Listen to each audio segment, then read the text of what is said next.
my friends are teasing me about everybody calling me Ira. My friends. So, I have decided we will have a swear jar. My name is Ira, like your I and then Ra. And anybody who calls me Ira from this point onwards has to put 5,000 rupees in the swear jar. And at the end of every month or year, I will donate it. But everyone who calls me Ira, including the news and the press and all of you people, it's Ira, okay? Ira. A few weeks ago, I started to feel better from my burnout. At least, I started to regain some sense of stability in my life and normalcy. And I was talking to someone, and I was like, even now, I feel like there's a part of me that doesn't believe me, that thinks I'm just, overreacting. And it's because of the way in which my depression manifests itself. I don't harm myself, I don't do drugs, I don't drink, I don't, drink buttloads of coffee. I don't have any, immediate threats to my life. I don't, that's not how my depression manifests. And so, when I start to feel okay, I start to, whenever stuff comes up, whether it's something I have to do and so I overwork, or it's whether I'm upset about something but I don't tell anyone, and basically because of that voice, that part of me, I start to pile up stuff, and then finally it gets too much and I crash, and then I start to get better after a few days. And when I crash, I was trying to explain it and I couldn't figure it out until this time that I crashed.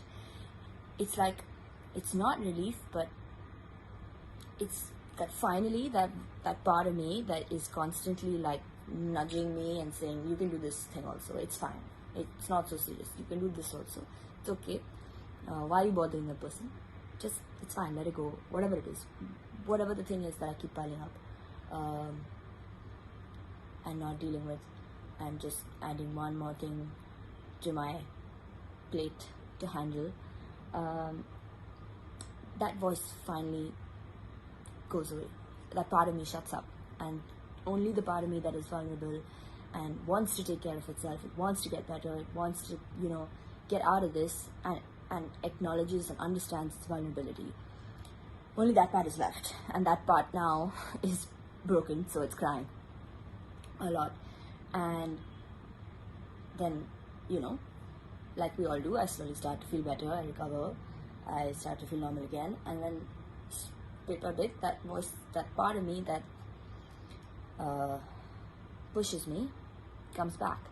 And I was talking to my therapist about it, and I was like, it's like I do this to myself, so clearly this is not going to be my last burnout. I'm going to do it again, but I'm trying really hard to not.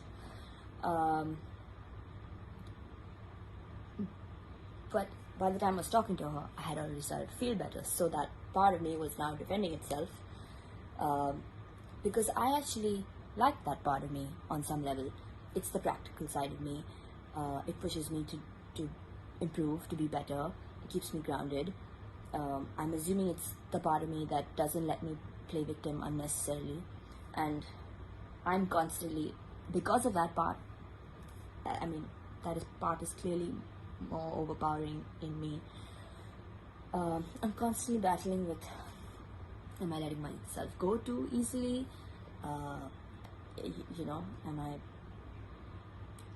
That part keeps telling me that it's fine, I'm really not so bad.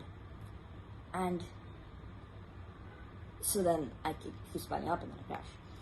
And so I don't want that voice to shut up, because I actually respect that voice and need that voice in my life.